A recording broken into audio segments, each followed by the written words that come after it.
मैं मंजू मीणा, राजऋषि महाविद्यालय अलवर। आज हम बीएससी पार्ट 1 में प्रैक्टिकल एक्सरसाइज दिए गए कार्बनिक द्रव का ओस्टवाल्ड विस्कासिता मापी या विस्कोमीटर द्वारा आपेक्षिक विस्कासिता या शांता ज्ञात करना पढ़ेंगे। तो सबसे पहले हम ये देखते हैं कि विस्कासिता कहते किसे हैं। प्रत्येक द्रव कई परतों से मिलकर बना होता है जो विभिन्न वेग से प्रभावित होती हैं। प्रवाह की दिशा में ये परत एक दूसरे के ऊपर गमन करती है। जब द्रव की एक परत का प्रवाह दूसरी परत के ऊपर होता है तो आंतरिक घर्षण के कारण उसको आपस में प्रतिरोध का सामना करना पड़ता है।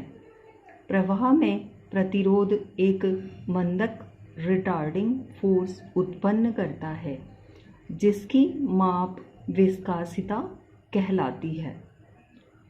तो द्रवों का वह गुण जो उनके बहने की गति का प्रतिरोध करे शानता या विस्कोसिटी कहलाता है।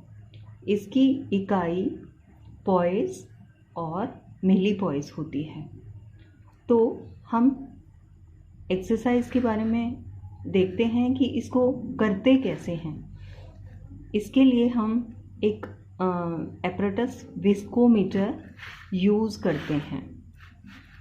विस्कोमीटर में दो बल्ब जैसा कि डायग्राम में दिख रहा है हमें ए और बी होते हैं। दो आर्म्स होती हैं इसकी। ये चौड़ी नली होती है और ये पतली नली होती है। इसमें हम द्रव भरते हैं और दूसरी तरफ से इसको सक करते हैं जल को। सपोज जल हमने भरा और इसको यहाँ से हमने सक कर लिया। अब जो बी बल्ब है उसको लगभग आधे से थोड़ा ज़्यादा भर लेते हैं और जो द्रव का लेवल है उसको हम m पर सेट कर लेते हैं। अब हमें करना क्या है कि जो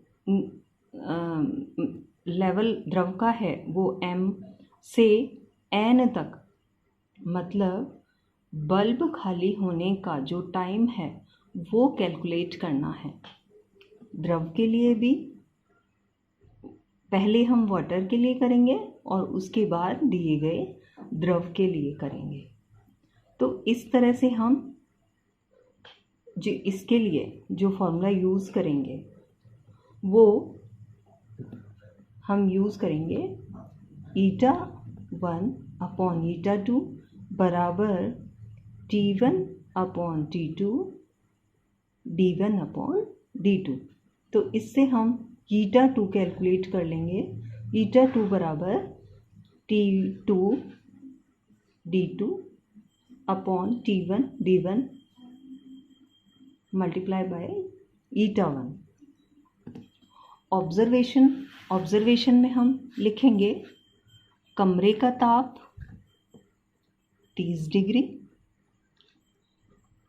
जल का घनत्व हम यहाँ मानेंगे D1 1 ग्राम पर ml, जल की विस्कासिता η1 बराबर 8.007 मिलीपॉइस हमें पता है और दिए गए द्रव का घनत्व D2 बराबर 0.781 ग्राम पर ml होता है। हमें ये ऑलरेडी पता है। दिए गए द्रव की विस्कासिता η2 हम कैलकुलेट करेंगे। तो किस तरह से करेंगे, प्रैक्टिकल एक्सरसाइज मैंने बता दी है।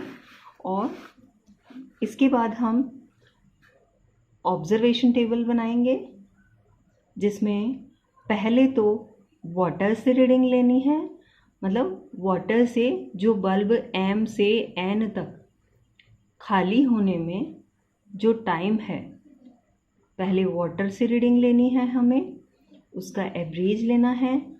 उसके बाद द्रव के प्रवाह में लगा समय T2 नोट करना है, सेम ऐसे ही जैसे हमने T1 कैलकुलेट किया था। इसका T2 का एवरेज ले लेते हैं। उसके बाद यहाँ मैंने रीडिंग, मान लीजिए हमारी रीडिंग 34, 32, 30 आई है, तो इसका एवरेज मैंने T1 यहाँ कैलकुलेट कर दिया है। ऐसे ही T2 को, जैसे सपोज़ 52, 54, 52 ऐसे आया, तो ये एवरेज यहाँ मैंने कैलकुलेट कर दिया। इसके बाद हम गणना देखते हैं। eta2 बराबर T2 D2 upon T1 D1 multiply by eta1। तो हमें यहाँ T1 हमें पता है, T2 पता है, D1 हमें वाटर की डेंसिटी पता है, लिक्विड की डेंसिटी पता है, वाटर के लिए विस्कासिता हमें पता है, तो eta1 की वैल्यू भी पता है।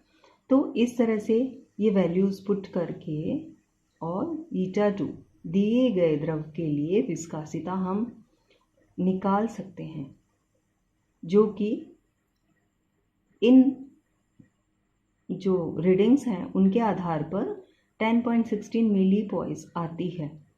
और लास्ट में हम लिखेंगे रिजल्ट।